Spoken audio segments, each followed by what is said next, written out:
Welcome back to Genesis Sais Quoi, the space where we celebrate the bold, the resilient, and the magic of storytelling. Today, we're joined by a woman who is rewriting the script on what it means to be a leader. Jessica FitzPatrick is a Houston-based powerhouse. She is an award-winning library journal mover and shaker and the author of Growing Teen Engagement. But beyond the accolades, Jessica is a master of the unlearning process. She traded the quiet library stereotype for a vibrant world of innovation, proving that when you show up unapologetically as yourself, you give everyone else the permission to do the same. We're diving into the genesis of her self-worth, the grit it took to find her voice as an author, and how she continues to hold the pen to her own story.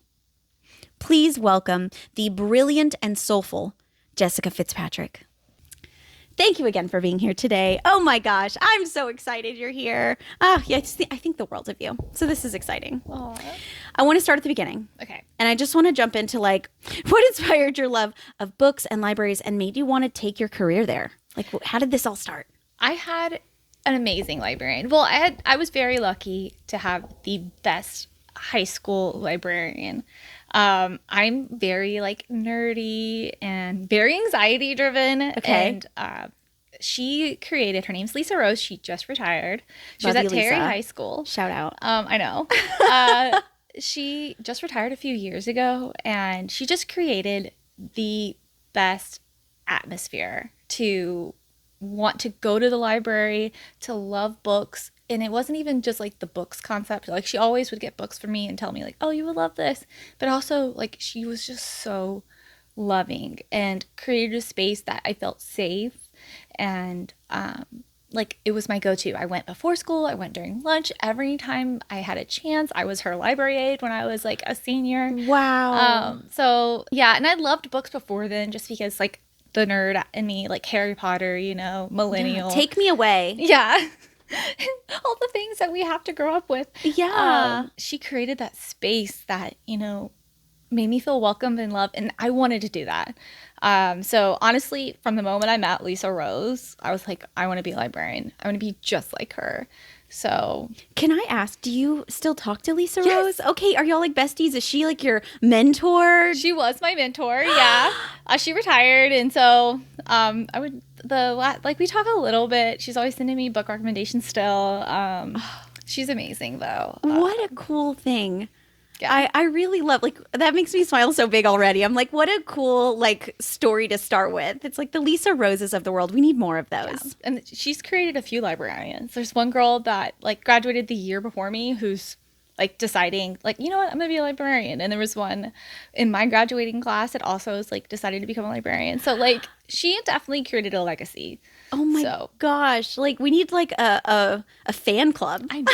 Honestly, yeah. Look but it just goes to show you, just by being who you are, the effects you can have on other people. Exactly, yeah. And that's gorgeous. And that's what you're doing now. Yeah. You're creating the next generation now. Anything to make anyone feel loved and safe, and accepted for who they are. As it should be. As it should be. You're gorgeous. This is amazing. You often describe the library as the heart of the school. Mm-hmm. But you've also admitted that for many teens, it's a place where they rarely visit. Mm-hmm. When you first started at Maid Creek, what was the one old rule you knew you had to break immediately to make your students feel like the space actually belonged to them? Yeah, the biggest thing that I wanted to do was to first of all, just make it open.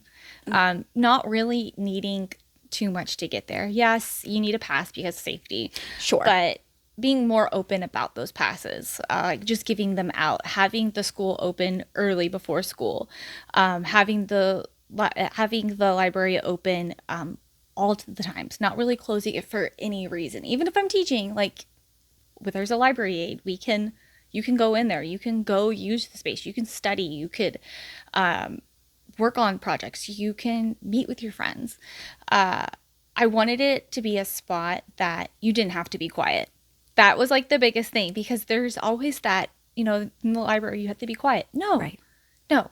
Not you. Yeah. Not here. Yeah, don't be quiet. Do what you need to do.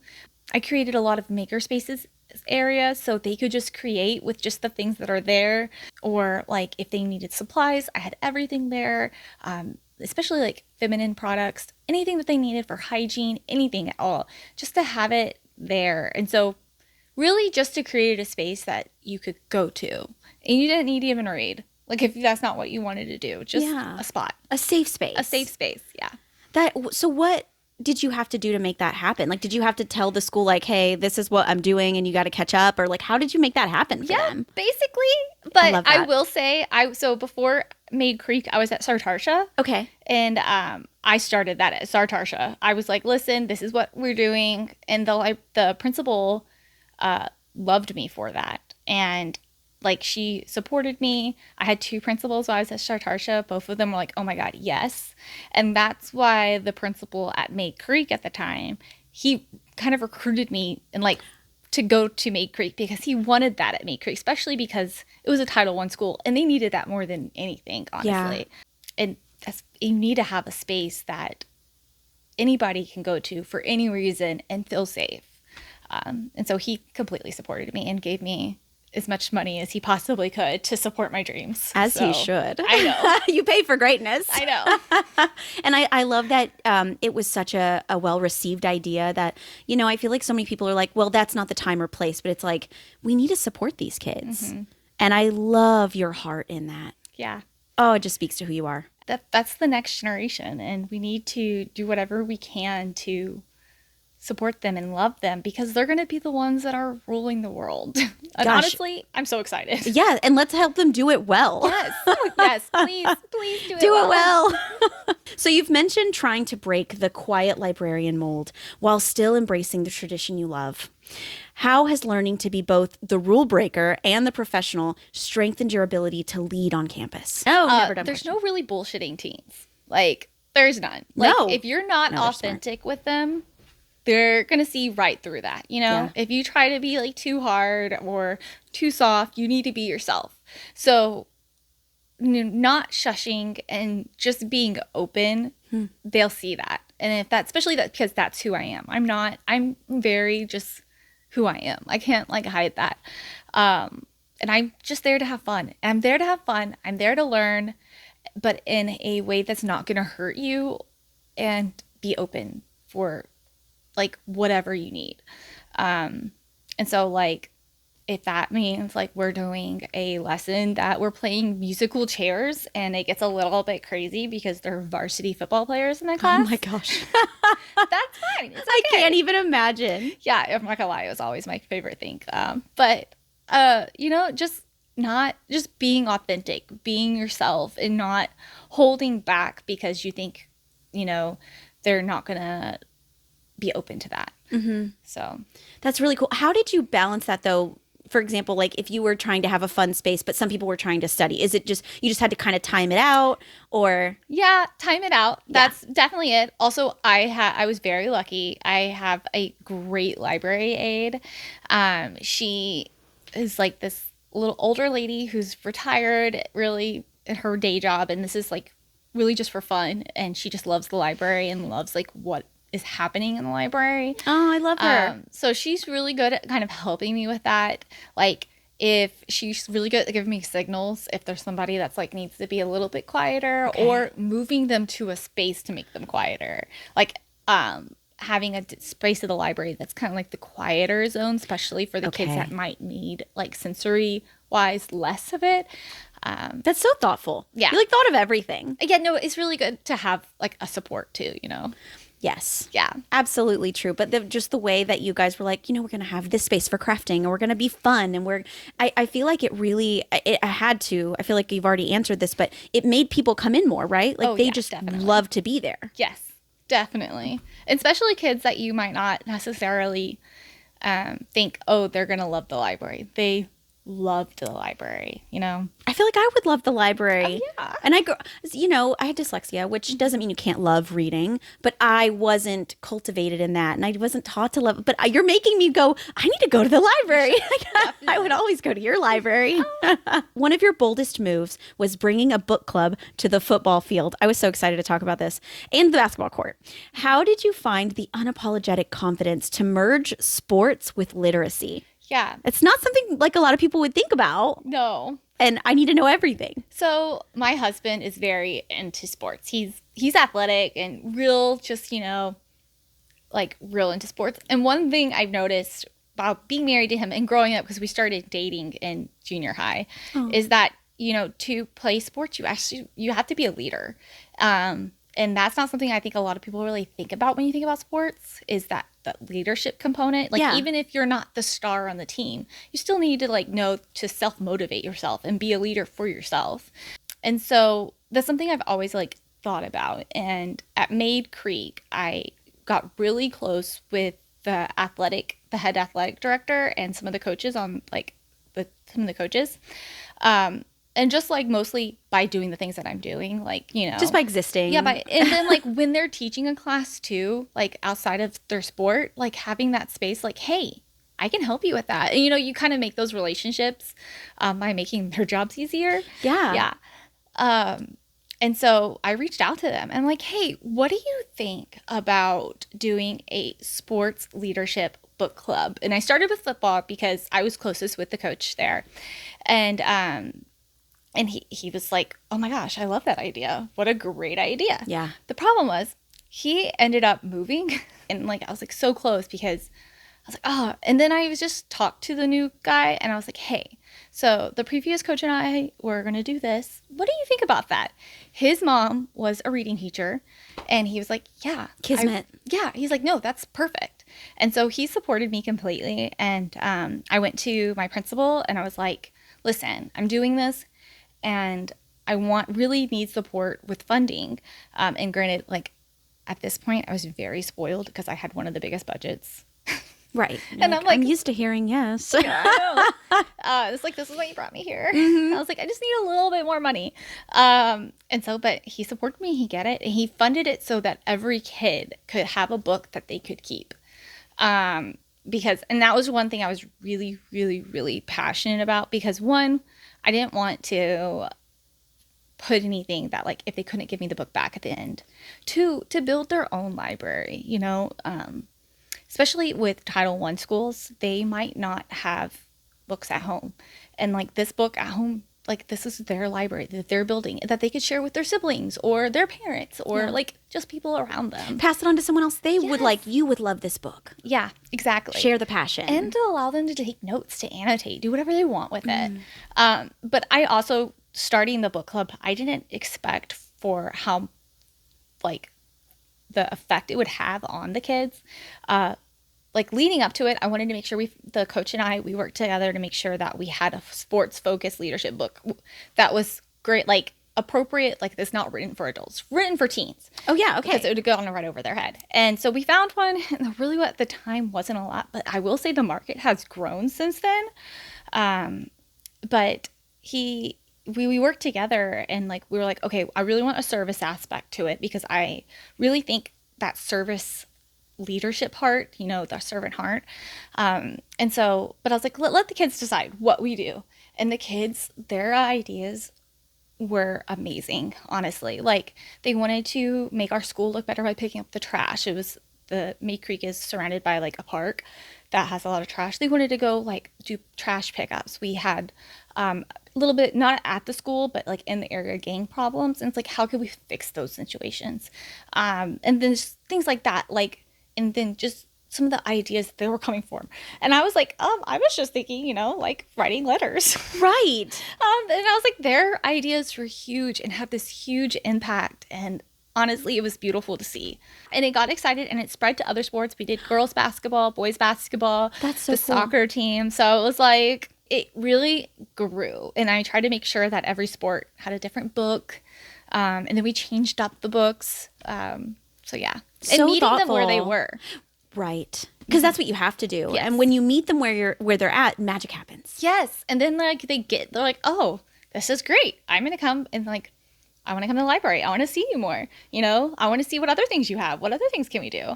So you're literally just doing what you do and you're changing so many lives. Yeah. I'm listening to you and I'm like, I can't imagine how they wouldn't walk out feeling a love and for what they have or what they do.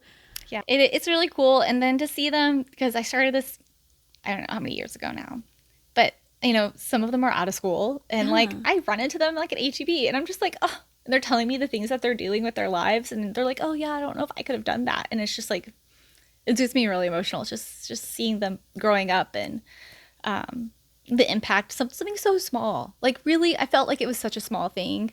It was temporary, like it was just during football season, but it had such a huge impact, not just like on them, but on the school and the community. And I love a ripple effect. I know, me too. I just love it. Was there a specific moment or conversation with a student athlete that made you realize you couldn't wait for them to come to you? You had to go to them? Yeah, especially being in education. Yeah. When it comes to athletes, especially at prior to Sartarsha, I'd only ever been at Title I schools. Okay. And then like Title I is my heart. And the hardest thing for kids that are at Title I is that they're so pulled. It's not just school. It is, oh my gosh, I need to make sure that my siblings are taken care of. I need to make sure that I'm taken care of. And it's not just like educationally, it's like physically and mentally, and like making sure there's enough resources, like food for them and their parents. Like I can't tell you how many kids that I had over the years that were genuinely worried about their parents eating, because their parents, and then just some of the resources just not being there. Like one of the stories was one of my students, he was having a really hard time, and no one could like get to him, and so he came in and he was just talking to me, and I was like, so what's wrong? And it was like his socks were dirty. He was wearing his older brother's socks because they didn't have any clean socks, and they didn't have like time, and like they didn't have enough socks to go around. And he's like, I just don't want to wear these socks, and he's like, they're so gross and so dirty, and I feel like I stink. And so like we went to this, I said, give me your socks, and we washed them. And it's just like those sort of situations, it's like they're dealing with so much more than just school. They're dealing with so much. And then when they get to 16, and like working. So, and then if you add an athlete on top of all of that, going to practice at like 6 a.m. or having practice until 7, 8 p.m. It's just, they're so pulled and they're so stretched. And just, that was when I was like, you know what? Meet them where they're at. Go to them. So yeah. Sorry, a big circle there, but yeah, just going to them. I'm so like verklempt right now, like and emotional at that story, just the impact that has, and the amount of burden these kids are carrying. And it's like, how do you focus? How do you do these things? And they're doing it, and they're doing their best at it. Yeah. And it's just such a good reminder of like why these things are so important, to meet people where they're at. Mm-hmm. I think any teacher can give you stories like that. It's not even just Title I teachers. I think all teachers just across the board, any educator, you just see how much kids are put on, like how much stuff is on their plate and how much they're having to deal with. And it's hard. And it's so much more than just school, and so much more than state tests or all the other things that they're having to do, which are also dumb, but and comparatively, especially. Yeah. In the grand scheme of the life. Yes, exactly. Wow. Yeah. That's amazing that you were able to be a part of, meeting them there. And yeah. Gosh, it was such a small thing though in the end, but like, just doing what I can. Yeah. No, and I'm sure everyone's so grateful for that. I'm so grateful to know this. Like, I'm like, thank you for being there. Because I don't know, and people don't know the impact of teachers and librarians, and it's amazing. Yeah. And it definitely started a ripple effect. There's been a lot of librarians, especially across the state of Texas, that have started this. Really? Yeah. And to this day, I still have like so many people asking me questions and messaging me and like, hey, I'm thinking about this book. What do you think about this? And I'm like, I love that there's like this niche that of books is just growing, and then that all these librarians are meeting all these kids where they are, getting out of the library and meeting them where they are. That's so important. Yeah. I mean, because these kids are just doing the best they can. Yeah. It's true.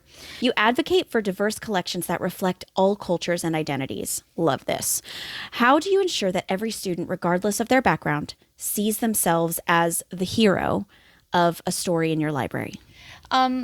So a lot of that is collection development, is finding those books and researching and staying on top of like on top of the books that are being published. Kind of like what you said, like people reach out, you're still finding out about books. Oh, yeah. Right. And, publishers send out a lot of catalogs and digital catalogs and all about the books that are coming out, and just digging and reading and being aware of kids that are in your school, but also kids that could come to your school, that's the great thing about where we live. It's one of the most diverse places in the world. Yeah. It's beautiful and amazing. And I want to make sure that every single one of them can find a book that they can see themselves in.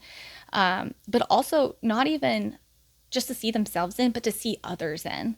And that's how we kind of could create empathy, is seeing that the world is not all like us. It is all these different beautiful parts with different religions, different languages, different cultures, different colors, all the things. And so having a library collection that reflects that, Yeah, I love that. Because even if you don't, like you just said, like even if you don't see yourself, you could see some kid, Jack, and you're like, man, I've never met someone like Jack, but now I've read more. Yeah. I just love that. I know. And I think it's so cool the way that draws back like to what you said and like teaching empathy and like growing knowledge in that. Yeah. And I can point that back to Lisa Rose, because that was something I grew up not too far from here. I never realized how much more was out there. And through books and different things that Lisa Rose would recommend to me, I learned so much more. And then going to U of H and being around so much culture and just learning so much. So yeah. That's all Lisa Rose right there. Lisa Rose forever. As a 2022 Library Journal mover and shaker, okay, shout out, you've been celebrated for your advocacy. How do you balance being a bold leader while also holding space for students to lead their own initiatives? It's the power of kind of saying yes. Yes. Yes, I love a yes. I know. Giving kids a voice, seeing what they want and what they want to lead, and allowing them to, what do you need? And then like they come to you and they ask for something, and I'm like, yeah, sure, let's figure it out. And just doing whatever I can to support them. Even if it is just like being the adult in the room, is just being there and saying yes. In thinking about the power of that yes, do you feel like you've reflected on all of the people who've said yes to you, and that makes you want to say yes, Yeah. to them? Like, especially as a kid, I think as a kid, it's hard to ask adult questions. At least growing up for me. I know my kids are not scared to ask questions, and I'm so grateful for that. But sometimes I'm like, ugh. But, but I'm like, yay, you feel safe. But like growing up, I know for me, I was really scared to ask questions. I was really scared to ask any adult anything, really, honestly. Yeah. And then, so being able to say yes and smiling while doing it, and making them feel safe enough to even ask those questions makes me happy. Mm-hmm. Yeah. And it speaks to the safety you provided in the library, that maybe even when a kid hears no everywhere else, they felt safe enough to ask you. Yep. And you know what? That's Lisa Rose. Lisa Rose, I don't know if she ever told me no, other than maybe dress coding me a couple times. I mean, you got to do your job, I guess. It's the 2000s, Ugh, don't take me back. Yeah, I know. How did that recognition change the way you own your magic and influence? It really didn't. Look at you, person of the people. I'm just like, I mean, it didn't. I find it shocking that I still have librarians that reach out to me all the time about questions. And I'm like, guys, there are so many better libraries, especially in Texas. I just like shout out to all Texas librarians. I don't know. I think they all deserve all the recognition. And I'm really not that great. And so like, I'm still like shocked when people ask me questions or ask for me to like say things. And I'm like, guys, girl, there are so many better people out there. You moved and you shook and you deserve awards for it. But that is really cool. So you didn't feel like it, I don't want to say it didn't affect you, because that's not, but. I think the only thing that it affected is it made me feel a little bit more secure to use my voice. Oh, I love that though. Yeah. Little accolade to say, hey. Yeah, yes. I know my worth a little bit more with leadership. Okay. And being not so afraid to be like, no. So, like, we're not doing that. Yes. That's not okay. Because being scared to speak up and then getting kind of like that stuff and be like, you know what? No, I'm not okay with that. And we're not going to do that. So, yeah, I think that's really the only thing that. It made you like your yeses and your nos more powerful. Yeah. And that's great. And every time you went to ask something, you probably like, hey, this is my mover and shaker I award. know. Let's remind you. I was like, I did make you a little bit popular. Just saying. Yeah, I got some grants for you. I love that for you. Well deserved. Yeah. I love that for you. You often talk about the library being a safe haven for students, as we talked about. But sometimes that safety isn't about finding a book. It's about finding a washing machine. Like we talked about it a little bit. Let's add to that, since we talked about it a little, and say, how did that moment redefine student advocacy and what that actually looked like for you? Yeah, I think it made it more aware for the students that, you know, not all the kids, it really made them think outside themselves and realize that not everybody has these resources. Because I would keep all sorts of things, especially after a few students would need certain things. I'm like, I never even thought of you. You might need that, you know? I'd have kids come grab different things. And I'm like, why do you have those? I was like, people need those. People don't have those. They need those to feel safe and secure at school. And then like it just gets other people thinking. And it also started like a few different clubs at the school started fundraising, like to collect different items. Like students thought of that? To add to the collection. So it would be there. Take a penny, leave a penny. I love that. I know. Yeah, basically. Yeah. And it's like, it's so great. How did that get around that you were doing that? Did you kind of not advertise it, but like put it out there? Did kids just tell each other? Kids told each other. I worked with the school nurse. I worked with the school counselors. Okay. And because not everyone wants to advertise they need Yeah. things. That's why I'm asking. Yeah. It really the counselors and the school nurse, those were my people. And then a few teachers that I was really close with would be like, hey, and because sometimes teachers know before counselors or nurses and be like, hey, I have these. And they'll always point in the right direction. I'm so glad you're able to do that. Yeah. And it's a great like team. Yes. It's a great, I mean, it just goes to show we need a team. Yeah. Everybody needs a team. Nobody's an island. No. You've shared that not everyone will like the changes that you make. Mm-hmm. How do you stay resilient when your bold ideas or diversity for innovation meet pushbacks or traditionalists? I know you haven't received a ton of it. Oh, I have. Okay. Let's talk about It's that. Like, what do you usually the do? Older, more set in their ways. You know, they don't like change. Problematics. Yeah. I just smile, kill them with kindness. You know, that's all you really can do. You know, they can complain, but at the end of the day, it's my library. And the only person who could ever really tell me no is my principal, and I have their full support. So really, it's like, sorry, there was one thing. It's so funny. There was a whole bunch of these heads when I moved into the library, like busts? yes. Oh, okay. I'm like heads of staff. Like what? But okay, like a bust. Okay. Yeah. Of like all sorts of people. Okay. Like Thomas Edison, William Shakespeare, like, you know. Sure. Yeah. But like, I'm talking like 50 to 70 of these things. It's a lot of. Yeah. And it was a little creepy. I'm not going to lie. Yeah. I gave them to the art department. Why not? Yeah. I was like, guys, y'all could do so much fun. And the art teachers were like, oh my goodness. Yes. Let me decorate these. Right. And the kids make the project. The amount of people who are upset, adults, not kids, not admin, I'm talking like teachers who they were like, how dare you?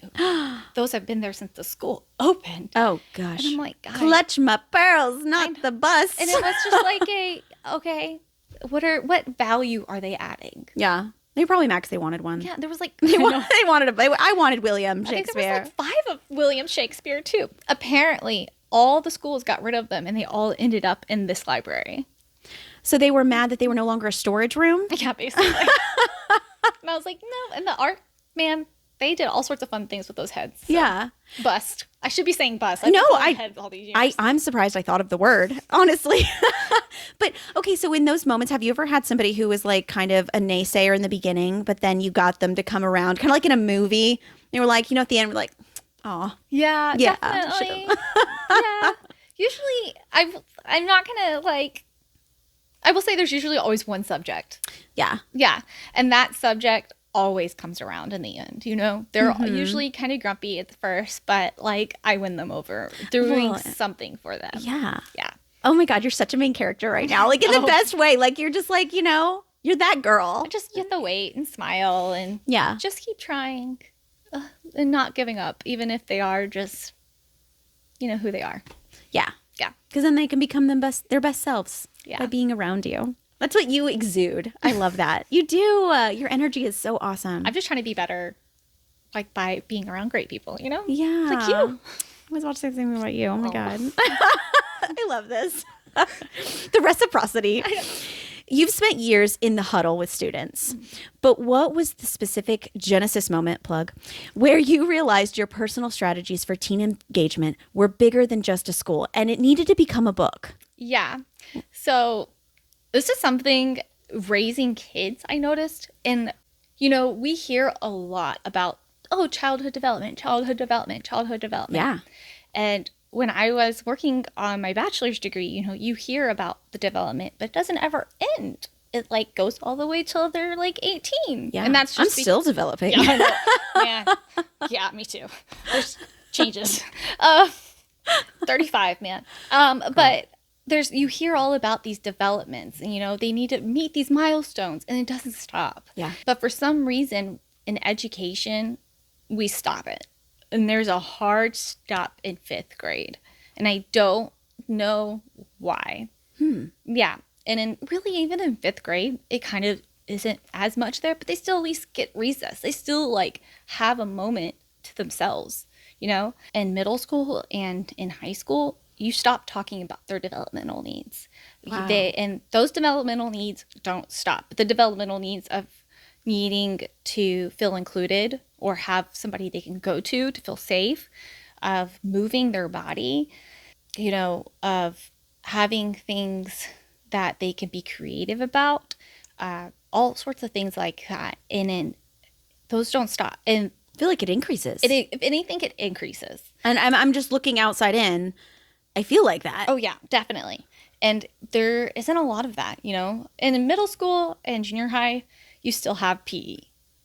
But in high school, once you meet that PE credit, it's not, I think it's maybe a year. Yeah. That's it. You don't move your body unless you're in sports. You know, you're not actively moving to learn, and you're not being creative. You're just writing, or you're just doing that, or you don't have any social time. I like to say that the library is the heart of the school because, especially in some districts, the high schools have 2 cafeterias. You know, there's 2 gyms.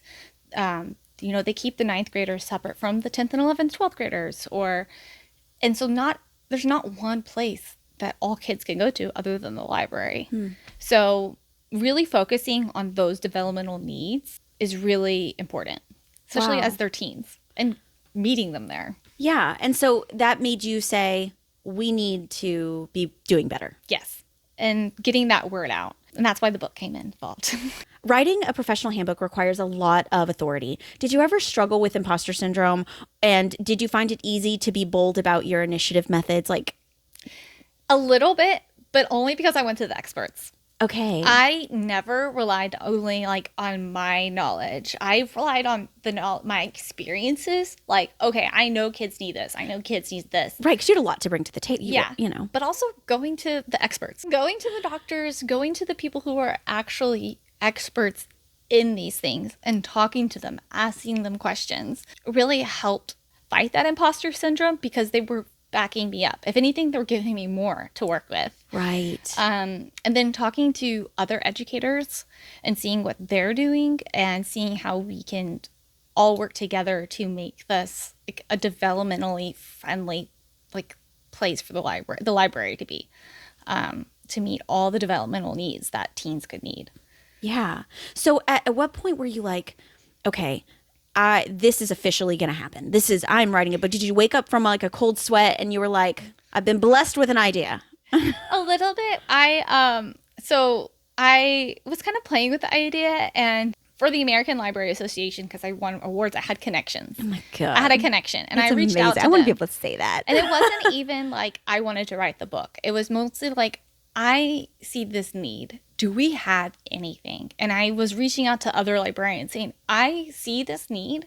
And I was like, I can't even find really anything outside of the library that fits these needs. Right. Like any educational really book other than some parenting books. There's a ton of parenting books, but not as for an educator. Right. No. This ain't my kid. Yeah. But I want to help them. Yeah, I want to help them.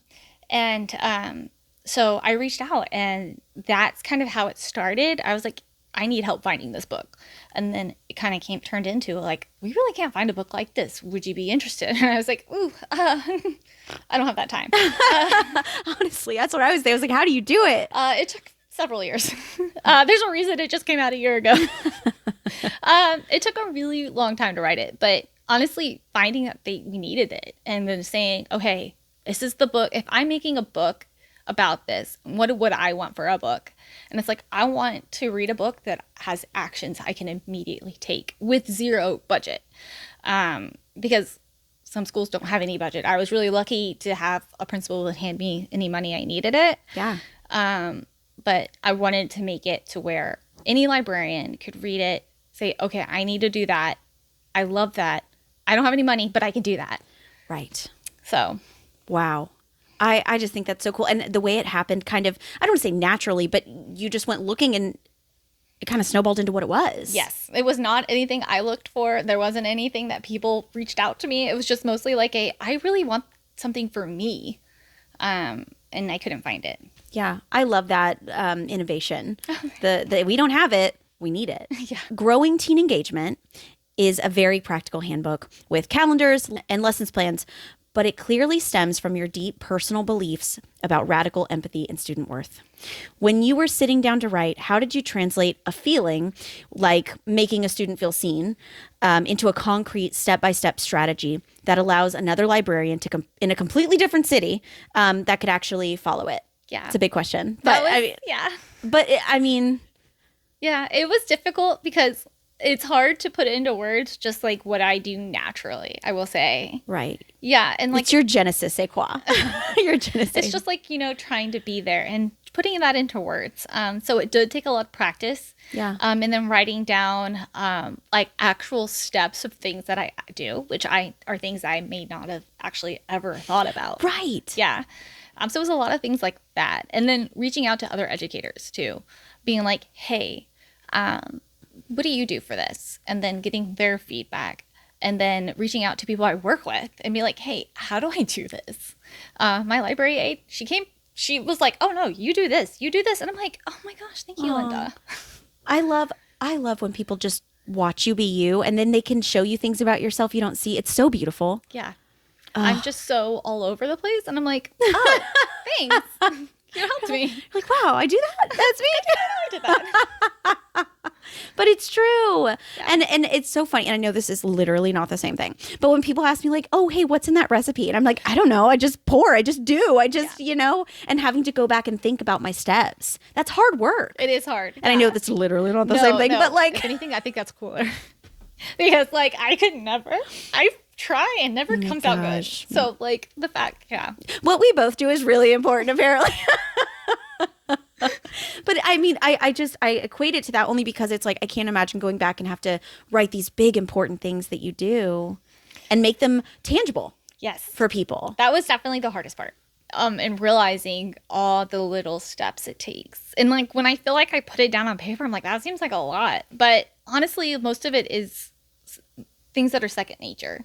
But I think a lot of it is second nature, especially to experienced librarians or experienced educators. But one thing that I was told while writing this book is like, there's going to be a lot of new librarians who have never probably had a library before, who don't know what to do at all. And they're going to pick up this book and you're going to tell them exactly how to do it. Yeah. So. Did you have people like review it and go, oh yeah.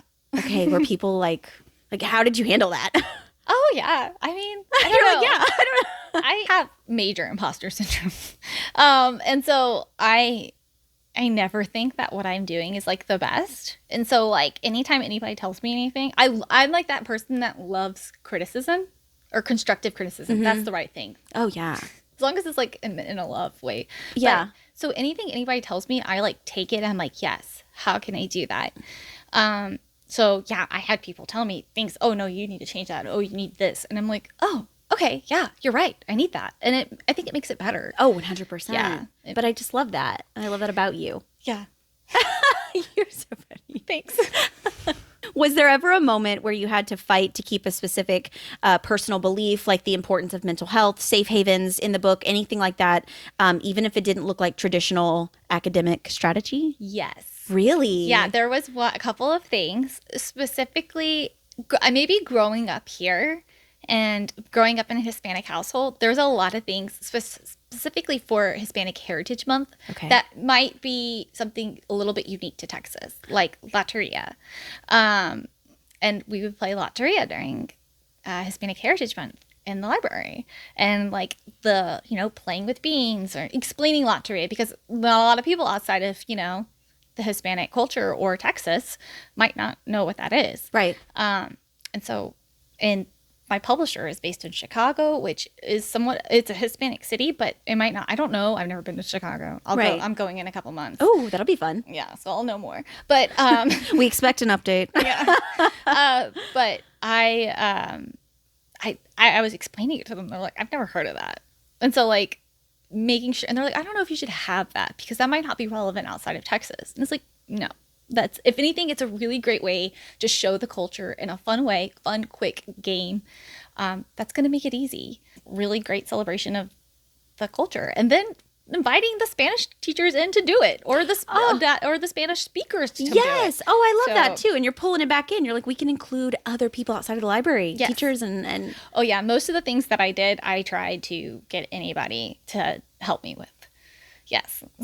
That's really cool. And it all comes full circle because when they're using it, like other people who use the book, they can bring them in. And wow, that's really cool. And I love that you fought for that. Oh yeah, that one was like I really, really, really fought for that one. So yeah. Between being a full-time librarian, wife, and a mom of two, when did you find the space to hold the pen? I know you just said it took you a while, but what did your daily writing habit look like? Are you like, I need to be inspired, I need my tea, or are you like, just knock it out? It was a little bit of when I could. Yeah. My kids are busy. I think as all kids are. And so like as I'm waiting for them to finish something, I'm just having my laptop with me, hotspotting. Or at night, I don't know. I'm not very good at sleeping. So it's just people are good at sleeping. I know. I'm like, I know. When I hear people are good at that, I'm like, what? So at night, really, and everybody's asleep and I can't sleep. I'm like, okay, let me go until I'm too tired and I go to sleep. So really, you're like a Selena song, like when the world is sleeping, like you're up thinking about your book. Yeah, exactly. See?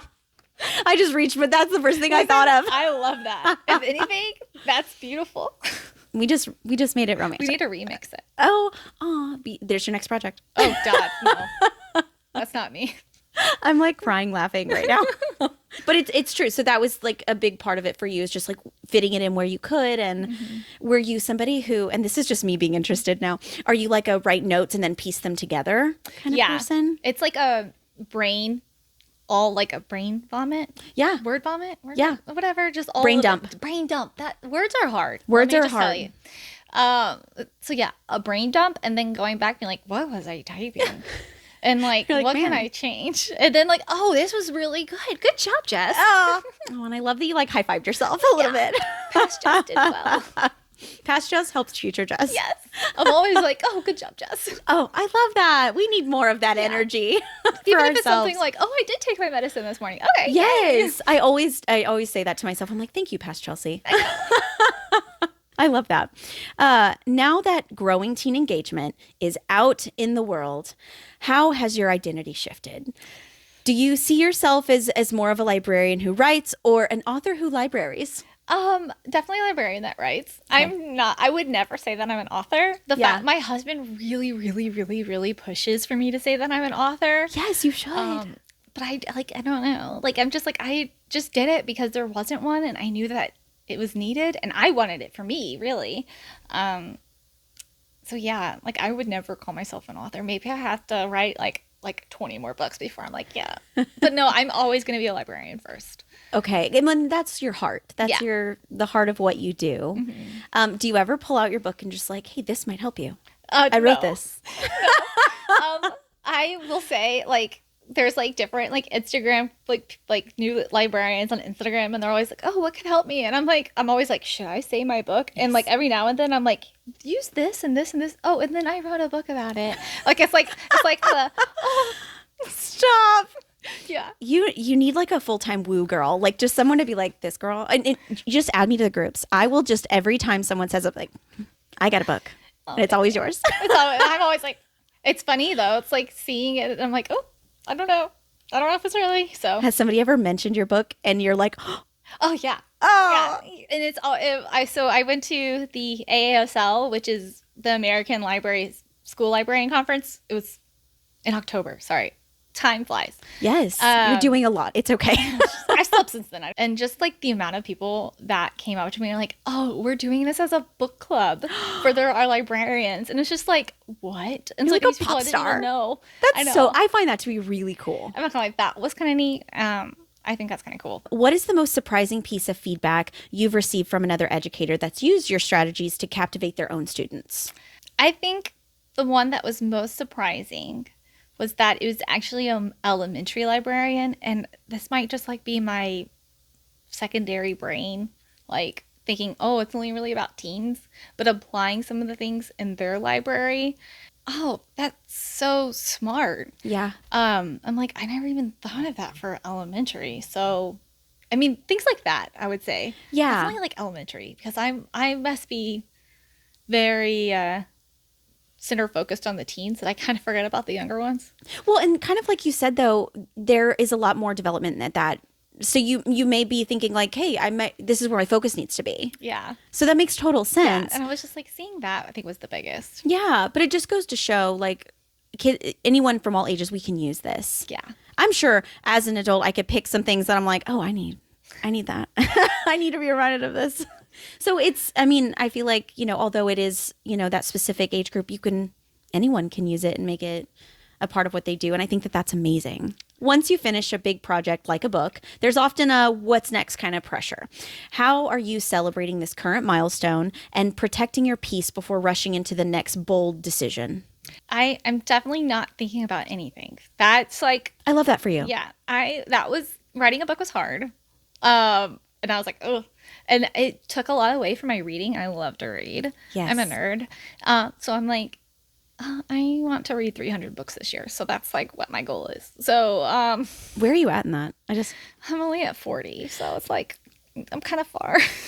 I'm amazed. I'm sorry, but that is that's one of those things that's relative, because I'm like, you've read 40 books. But I feel like I'm kind of behind. It's only April. So it's like almost halfway. So I'm like, I don't think I'm gonna reach 300 books. So that was my goal. So now that that's done, you're like, I have more time for that. Yes. Okay. Yeah. And I'm always trying to pick up a new hobby or learn something new. I'm trying. Oh, so on Instagram, I saw this lady who embroidered something on a sweater for every book that she reads in a year. So I was like, oh, I'm going to start that. That's what I'm going to do. That's so cute. Yeah. I don't know how to embroider. Yeah, I don't. Yeah. It's like really ugly. Stop. So you're doing it though. Oh yeah. I'm 40 books in. So there's like all sorts, and I want to do everything something different. And I'm at the point where I'm just like, I don't even know anymore. Do you have a picture? I want to see this after. I want to see a picture. I'll send you a picture like when I get remind home. me, please, Yeah. because I think this is really cool. Oh, thanks. Are you like hand embroidering? Yeah. Stop. 10 What out of don't you 10. do? You're amazing. I've watched so many videos and I'm like, I'm still not good at this. So Yeah. it's fine. That's fine. Okay, that is really cool. But I'm trying. And at the end of 2026, I am going to wear it and be proud. It's going to be great. Yes. Yeah. And whether it's 40 books, which it'll be more, or 300, it's going to look really cool. And it's just a representation of not only you getting to do something you love, but learning new things. And imagine like that first one compared to like the 100th one, the difference. You like get to see your growth and learning. Yeah. I will say there has been an improvement. The first one I did was a bumblebee. And I was like, oh, that'll be easy. No. I wouldn't even know where to. Oh my gosh. I'll send you a picture. I can't wait.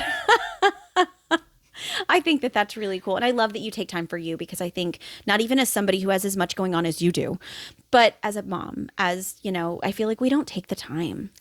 Now, that is something that's something I'm learning. I don't know. I definitely didn't do that when the girls were younger, but I mean, like, especially that age when they're like, in the 2s and the 4s, that's the hardest age. Girl, I'm in the thick. Oh, I know. I'm in the thick. And it's just like, you forget about yourself. And I think that's like my biggest thing to tell everybody. When you're in that stage, you need to give yourself at least 30 minutes a day. Like, go walk away, go outside, go for a drive, do something that's for you. Because I know, like, when the girls were at that point, it was like, I took care of them. I went to work. I went home, cooked, cleaned, took care of them, went to bed, just started over. I never took time for myself. And I realized I really lost myself in that. And so. That's so real. Yeah. And I think a lot of people, I mean, everybody does. Like, and it's just so hard being a mom, especially a mom today, like in this world. And there's just so much more needed from us, you know, for them. And we're trying to be, and no shade on generations past, but we want to be better. We want to be better. We want to do better. I want my kids to be better than me. Yeah. So, and in that takes a lot more intentionality. Yeah, it really does. I love that you're advocating for that time while still advocating for the people you love. Yeah. That's gorgeous. Yay. Oh, you do so much. Oh, you do too. Well, we're all works in progress. As you continue your journey, what is one old habit or limited belief about yourself that you are currently in the process of unlearning?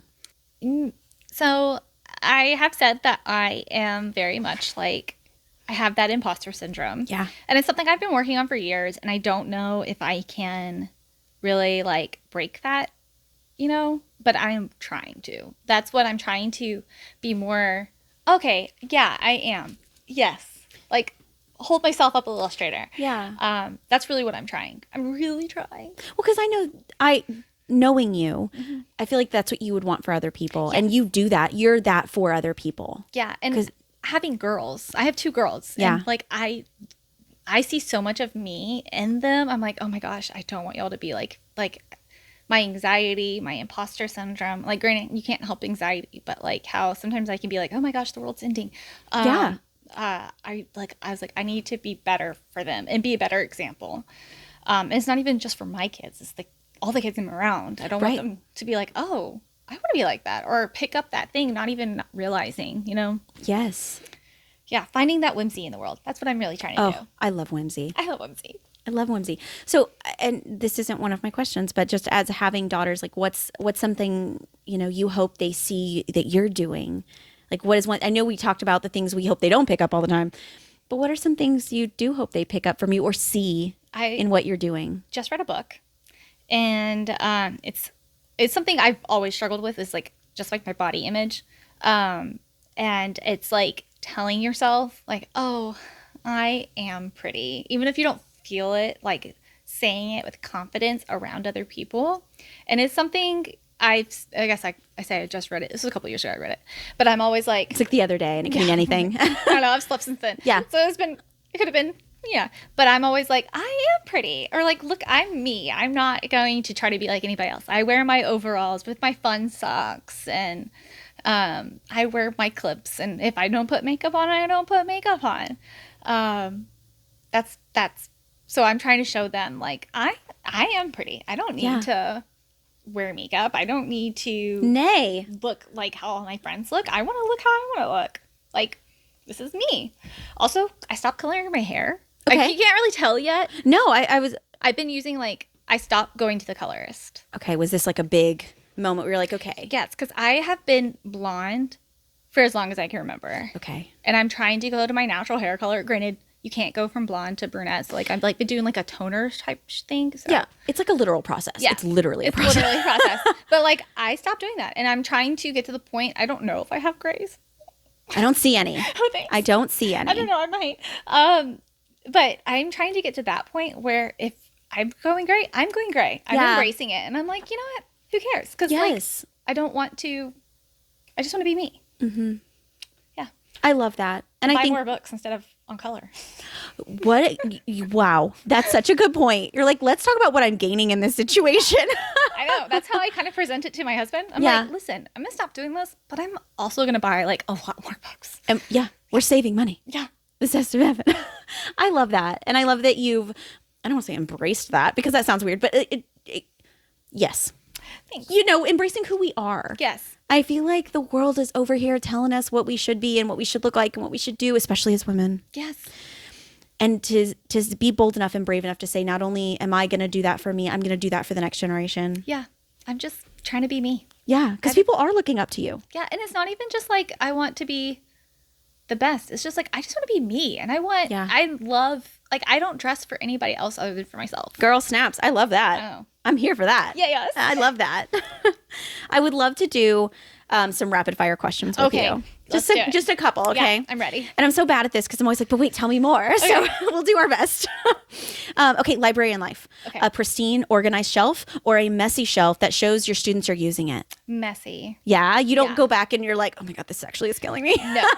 No. I embrace the mess. Yes. Because you know what? That's what life is. Life is messy.